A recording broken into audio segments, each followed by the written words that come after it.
अस्सलामुअलैकुम, आप देख रहे हैं समा। मैं हूं फवाज अली। मैं हूं महक असलाम। बुलेटिन में सबसे पहले बात करेंगे हुकूमत के अहम इजलास की, जिसमें अपोजिशन से निपटने के लिए फ्रंट फुट पर खेलने का फैसला कर लिया गया है। वजीर आजम कह रहे हैं कि अपोजिशन को फौज से इसलिए मसला है कि वो इनकी करप्शन पकड़ लेती है, अपोजिशन की तहरीक से कोई खतरा नहीं। भारत पाकिस्तान में सियासी अदम इस्तेहकाम की साजिश कर रहा है, पूरी कौम मुत्तहिद होकर इस साजिश को नाकाम बनाएगी। वजीर आजम ने लीगी क़यादत के भारतीय रहनुमाओं से ताल्लुकात बेनकाब करने की हिदायत भी कर दी है। इस्लामाबाद से देखिए नुमाइंदा खुसूसी अब्बास शब्बीर की रिपोर्ट। हुकूमत ने अपोजिशन से निपटने की तैयारी पकड़ ली। वजीर आज़म इमरान खान की पार्टी रहनुमाओं, तर्जमानों और सियासी कमेटी से मशावरती बैठकें। अपोजिशन को भरपूर जवाब देने, करप्शन, मनफी बयानी और लीगी क़यादत के भारतीय रहनुमाओं से ताल्लुकात बेनकाब करने का मिशन पंजाब के वज़रा को सौंप दिया गया। वजीर आजम ने कहा, अपोजिशन की तहरीक से कोई खतरा नहीं, करप्ट लोग ब्लैकमेलिंग नहीं कर सकते, फ्रंट फुट पर जवाब देंगे। सिविल मिलिट्री ताल्लुकात में कोई तनाव नहीं, पूरी कौम इदारों के साथ खड़ी है। फौज आईनी हदूद में रहते हुए जमहूरी हुकूमत के साथ है। अपोजिशन को फौज से इसलिए मसला है कि वो उनकी करप्शन पकड़ लेते हैं। नवाज शरीफ के बयानात भारतीय एजेंडे के मुताबिक भी करार दे दिए। इमरान खान का ये भी कहना था कि मुझे इल्म है मुल्क में कौन इंतशार फैला रहा है। पाकिस्तान में सियासी अदम इस्तेहकाम के लिए भारत साजिश कर रहा है। हुकूमत अपने इदारों का दिफा करेगी। फौज के दुश्मन पाकिस्तान के दुश्मन है, पूरी कौम मुत्तहिद होकर भारतीय साजिश को नाकाम बनाएगी। वजीर आजम ने कहा, अपोजिशन को ना डील मिल रही है ना ढील, उन्हें एनआरओ किसी सूरत नहीं मिलेगा। विफाकी वजीर मुराद सईद ने भी नवाज शरीफ के मुतनाज़े बयानात पर उन्हें निशाने पर ले लिया। कहा, मियाँ साहब कायद मुत्तहदा बनकर बयानात दे रहे हैं, बताएं वो किसको खुश करना चाहते हैं। भारतीय बयानी को तक़वियत देना बेशर्मी की बात है। आप इस वक्त मफरूर, आपके दोनों बेटे इश्तिहारी, आपका समधी इश्तिहारी, आपका भतीजा इश्तिहारी और आपके भाई का दामाद अली इमरान भी इश्तिहारी। पाकिस्तान इस वक्त टेररिज्म की बजाय टूरिज्म से जाना पहचाना जाने लगता है। पाकिस्तान फेटअप के हवाले से कानून साजी करता है। पाकिस्तान यहाँ पे अफगानिस्तान के अमन में अपना किरदार अदा करता है। पाकिस्तान जब महाशी बहरान से निकल के आगे बढ़ता है तो आप इस किस्म के बयान देके किसको खुश कर रहे हैं। अब ये दूसरा अल्ताफ हुसैन बन के लंदन से बयानात दे रहे पाकिस्तान फौज के खिलाफ। जो अवाम और फौज के खिलाफ आप खलीज पैदा करने की कोशिश कर रहे हैं, आप जो इंडिया के नैरेटिव को प्रमोट करने की कोशिश कर रहे हैं, ये बड़ी बदकिस्मती नहीं, ये बेशर्मी है, ये बेगैरती है। इंडियंस कह रहे हैं कि हमने नवाज शरीफ के ऊपर इन्वेस्टमेंट की है। नवाज शरीफ ने मोदी से काठमांडू में चुपके मुलाकातें की। चुपके क्यों की? कि पाकिस्तानी अफवाज से चुपके मुलाकातें की। सेंट्रल एग्जीक्यूटिव कमेटी पार्टी की सबसे बड़ी आपकी कमेटी होती है। निर्णय तय कर रहा है कि आप लोगों ने मेरे साथ खड़ा होना है, आप मुझे हल्फ दे, क्योंकि उसको पता है कि तमाम पार्टी के जो उसके लोग हैं वो इस चीज के हक में नहीं है। ये चीज नहीं बिकने वाली। मियां साहब के पाकिस्तान में कितने असासे, तफसीलात कुछ ही देर बाद। मारूफ एटमी साइंसदान डॉक्टर समर मुबारकमंद ने अमरीकी मिसाइल की रिवर्स इंजीनियरिंग करके बाबर क्रूज मिसाइल बनाने से मुताल्लिक़ मियां नवाज शरीफ का दावा मुस्तरद कर डाला। वज़ीर इत्तलात पंजाब फैयाज़ुल हसन चौहान ने भी मियां नवाज शरीफ का दावा बेबुनियाद करार दे दिया। नवाज शरीफ ने सियासी पॉइंट स्कोरिंग के लिए मुतनाज़े बयान दिया, कौमी सलामती के हसास मौजू पर लबकुशाई की और अमरीकी क्रूज मिसाइल की रिवर्स इंजीनियरिंग का दावा किया। मरियम नवाज से सवाल हुआ तो बोली, नवाज शरीफ ने कुछ गलत नहीं कहा था। इंकशाफ क्या है? वो तो बहुत अच्छा इंकशाफ है कि नवाज शरीफ ने मिसाइल उठा के साइंटिस्ट को दिया कि मुझे ऐसा मिसाइल पाकिस्तान के लिए बना के दो। उसमें इंकशाफ क्या है? वो तो बहुत अच्छी बात है। उधर एटमी साइंसदान समर मुबारकमंद ने नवाज शरीफ का दावा बेबुनियाद करार दे दिया। बरतानवी नशरियाती इदारे को इंटरव्यू में डॉक्टर समर मुबारकमंद ने कहा कि क्रूज मिसाइल बहुत ही नाजुक होता है और ये बात मुज़हिका खेज है कि मिसाइल जमीन पर गिरे और उसके टुकड़े टुकड़े ना हो। समर मुबारक के मुताबिक बलोचिस्तान से अमरीकी मिसाइल का जो मलबा मिला वो महज कूड़े करकट का ढेर था।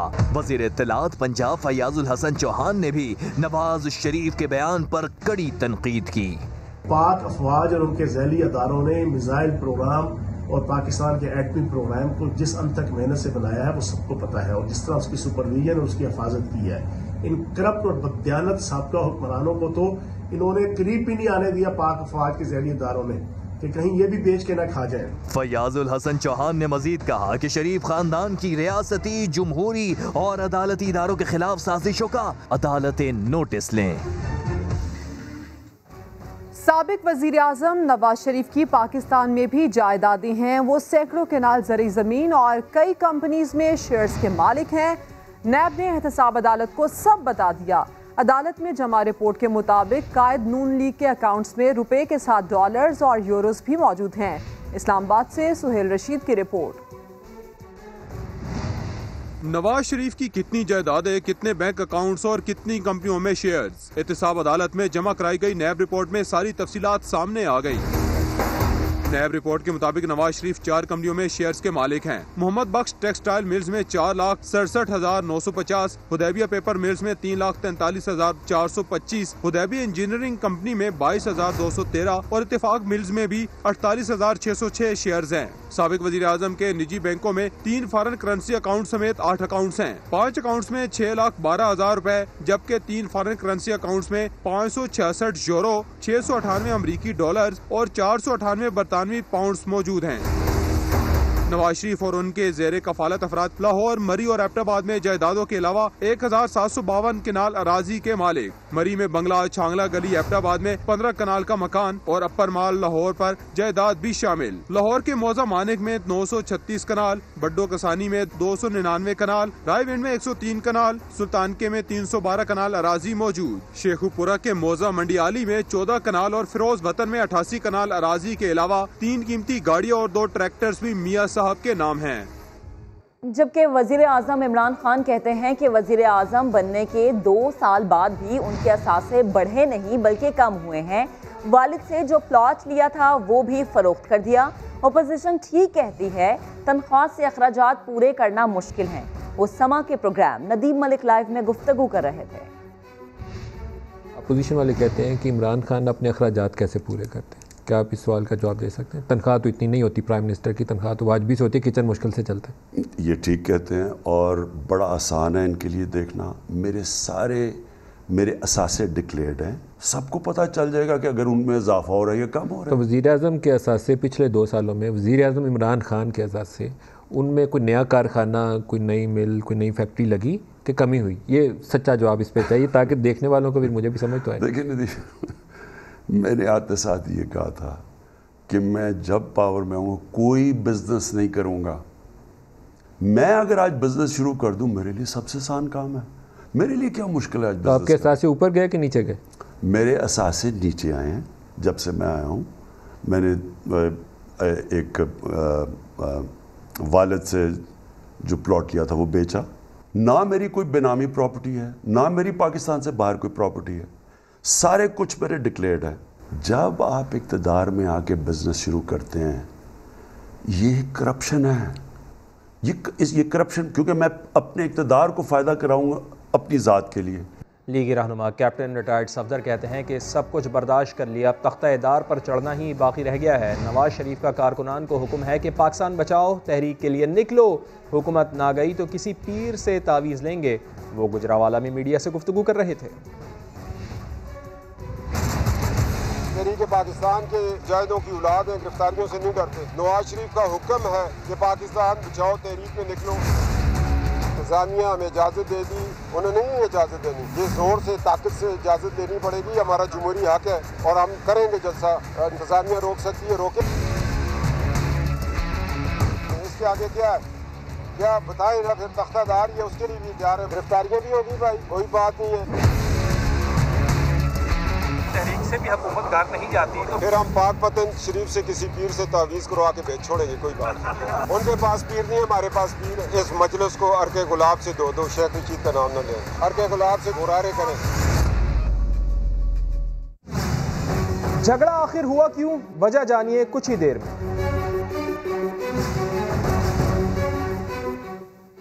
बदतरीन हुकूमत बरसर इक़्तिदार है, अवाम को सड़कों पर निकलना होगा। लीगी रहनुमा शाहिद खाकान का कलर सईदा में वर्कर से खिताब, कहा पार्लियामेंट में मसाइल हल ना होने पर सड़कों पर आने का फैसला किया। आटे और चीनी की कीमतें 71 बरसों में इतनी नहीं बढ़ी जितनी 2 सालों में बढ़ी। शाहिद खाकान ने 2018 के इलेक्शंस को भी मुतनाज़ा करार दे दिया। सदाकत अली की रिपोर्ट देखिए। और सवाल किया जा रहा है कि मुझे क्यों निकाला। मुस्लिम लीग नून के मुअत्तल एमपी जलील शरकपुरी पार्टी से निकालने पर फट पड़े। इस्लामाबाद में मीडिया से गुफ्तगू में कहा, वज़ीर आला पंजाब से मिलना पार्टी मंशूर की खिलाफ वर्जी नहीं। उन्होंने नवाज शरीफ के हालिया बयानात को तनकीद का निशाना बनाया। अगर मियां नवाज शरीफ साहब को ऐसी बात उन्होंने फरमाई जो मैं समझता हूँ गैर मुनासिब है, अपना इजहार राय उसके ऊपर कर दिया, तो ये कोई पार्टी वायलेशन नहीं है। क्या ये जो हम टकराव की तरफ जा रहे हैं, इससे महंगाई कम हो जाएगी? क्या इससे डॉलर की कीमत सही हो जाएगी? एहतजाज का प्रोग्राम मर रहा है और मौलाना फजल रहमान साहब जो शक्ल अख्तियार करना चाह रहे हैं, कि इंतशार वाली जो बात है कतन गैर मुनासिब है। हमारे कायदीन को थोड़ा तहम्मुल से काम लेना चाहिए। इस तरह की सियासत नहीं करनी चाहिए जिससे मुल्क के अंदर अफरा तफरी बढ़े, इंतशार बढ़े, मजीद बहरान पैदा हो। पार्टी से ऐसे तो नहीं निकाला जा सकता। किसी इख्तलाफ राय के ऊपर कौन पार्टी से कोई निकाल सकता है? ना निकाला जा सकता है। अगर ऐसा हुआ है, गैर कानूनी अमल भी है, गैर अखलाकी अमल भी है, गैर जमहूरी अमल भी है। हमारे कायद ने नारा दिया हुआ है कि मुझे क्यों निकाला, वो नारा मैं भी यूज कर सकता हूँ। सरदार साहब को मिलना कोई गैर कानूनी नहीं है। किस पार्टी के डिसिप्लिन में ये लिखा है कि आपने चीफ मिनिस्टर को नहीं मिलना अगर मुखालिफ पार्टी का है? एक बंदा नहीं मिला पब्लिक में से जिसने मियां साहब के इस सख्त फैसले को पसंद किया। मुल्क में कोरोना से एक बार फिर अमवात में इजाफा होने लगा है। 24 घंटे में मोलिक वायरस ने 15 अफराद की जान ले ली है। 625 नए केसेस रिपोर्ट हुए हैं। पेम्स अस्पताल के 30 मुलाजिमीन में वायरस की तस्दीक हो गई। इस्लामाबाद से अरहम खान अपनी रिपोर्ट के साथ। सर्दी अभी आई नहीं, कोरोना फिर जोर पकड़ने लगा। पेम्स अस्पताल इस्लामाबाद में डॉक्टर्स और नर्सेज समेत तिब्बी अमले के 30 अफराद वायरस का शिकार। मुल्क भर में गुज़िश्ता 24 घंटे में मजीद 15 अफराद जाँ बहक। मजमूई अमवात 6,500 तक जा पहुँची। SOPs की खिलाफ वर्जी से सूरत हाल मजीद संगीन। अवाम की जान बचाने के लिए हुकूमत का फिर एक्शन। NCOC के मुताबिक कराची में 103 रेस्टोरेंट्स और शादी हॉल्स बंद कर दिए गए। कड़ी निगरानी भी जारी। विफाक सूबों गिलगित बल्तिस्तान और आज़ाद कश्मीर को हेल्थ गाइडलाइंस पर अमल यकीनी बनाने की हिदायत। मुल्क भर में गुज़िश्ता 24 घंटों में 31,697 टेस्ट किए गए, जिनमें से 625 मुस्बत निकले। मार्च से अब तक मुल्क भर में 3,13,431 कोरोना केसेस रिपोर्ट हो चुके। इनमें से 2,98,055 अफराद कोरोना को शिकस्त देने में कामयाब रहे। मुल्क में एक्टिव केसेस 8,877 हैं, जिनमें से 95 की हालत तशवीशनाक है। और अमरीकी सदर ट्रंप और खातून अव्वल मिलानिया का कोरोना टेस्ट मुस्बत आ गया। वजीर आजम इमरान खान ने ट्रंप और उनकी अहलिया के लिए नेक ख्वाहिशात का इजहार किया है। ट्रंप अस्पताल में दाखिल हो गए तो क्या होगा, इस पर देखिए ये रिपोर्ट। अमरीकी सदर डोनाल्ड ट्रंप और उनकी अहलिया कोरोना के शिकार। 74 साला डोनाल्ड ट्रंप की तबीयत बिगड़ गई, अस्पताल दाखिल होना पड़ा तो क्या होगा? ट्रंप इंतकाल कर गए तब क्या होगा? सदारती इंतखाबात का क्या बनेगा? लोगों के जहनों में मुख्तलिफ सवालात उठने लगे। व्हाइट हाउस के डॉक्टर शॉन कॉनले के मुताबिक ट्रंप आइसोलेशन से जिम्मेदारी अंजाम देते रहेंगे। मेडिकल टीम उनका मुसलसल तिब्बी मुआयना जारी रखेगी। पब्लिक मैनेजमेंट के एक माहिर जॉन हिडॉक के मुताबिक 24 घंटे ट्रंप की सिक्योरिटी पर मामूर सीक्रेट सर्विस एजेंटों को उनसे फासला रखना होगा। ट्रंप अपने मुआविनीन और रोजाना ब्रीफिंग देने वाले अमले से भी दूर रहेंगे। अगर ट्रंप शदीद बीमार होकर अस्पताल में दाखिल हो गए और अपने फराइज अंजाम न दे सके तो आइन के आर्टिकल 25 की शिक 3 के मुताबिक नायब सदर माइक पेंस कायम मुकाम सदर बन जाएंगे। अमरीकी सदर के इंतकाल की सूरत में भी नायब सदर बकिया मुद्दत तक सदारती जिम्मेदारियां अंजाम देंगे। सदारती इंतखाब के लिए भी रिपब्लिकन पार्टी को नया उम्मीदवार मुंतखब करना होगा। ताहम 3 नवंबर को मुकर्रर करदा इंतखाबात में कम दिन बाकी रहने की सूरत में मामला पेचीदा हो सकता है। दुनिया को कंट्रोल करने वाले अमरीकी सदर को कोरोना ने कंट्रोल कर लिया। अमरीकी सदर ट्रंप आखिर इस वायरस का शिकार कैसे हुए, आपको दिखाते हैं। विफाक ने कराची को कौन सा पैकेज दिया है? वज़ीर आला सिंध सैयद मुराद अली शाह ने शिकवा कर डाला। कहते हैं कि वज़ीर आज़म 5 सितंबर को कराची आए, हमने मंसूबे बताए, विफाक ने मज़ीद चंद मंसूबों की कमिटमेंट की है। तूफ़ानी बारिशों से कराची के अलावा अंदरून सिंध भी तबाही हुई है। वज़ीर आज़म एक चक्कर ही लगा लेते। वो लाड़काना में सहाफ़ियों से गुफ्तगू कर रहे थे। विफाक ने जो कराची का पैकेज दिया है, एक कौन सा पैकेज दिया है? एक कौन सा पैकेज दिया है? आपको दिया है तो मुझे बता दें। 5 सितंबर को तशरीफ लाए, उन्हें बताया कि कौन कौन से प्रोजेक्ट चल रहे हैं। एक प्लान बनाया। मैं कुछ शुक्रगुजार हूँ वज़ीर आज़म का, उन्हें ख्याल आया है। उसके साथ साथ मैंने उनसे ये भी रिक्वेस्ट की थी, कराची के अलावा 14-15 अजला और थे, बहुत शदीद बारिश से नुकसान हुए हैं। उन्होंने कहा था अच्छा जी मैं इसको भी देखता हूँ। मैंने फेडरल गवर्नमेंट को लिखा तो मुझे भी जवाब आया कि हम अब असेस कर रहे हैं। मैं तो ये कहूँगा कि एक चक्कर ही लगा लेते, लोगों के साथ हमदर्दी कर लेते।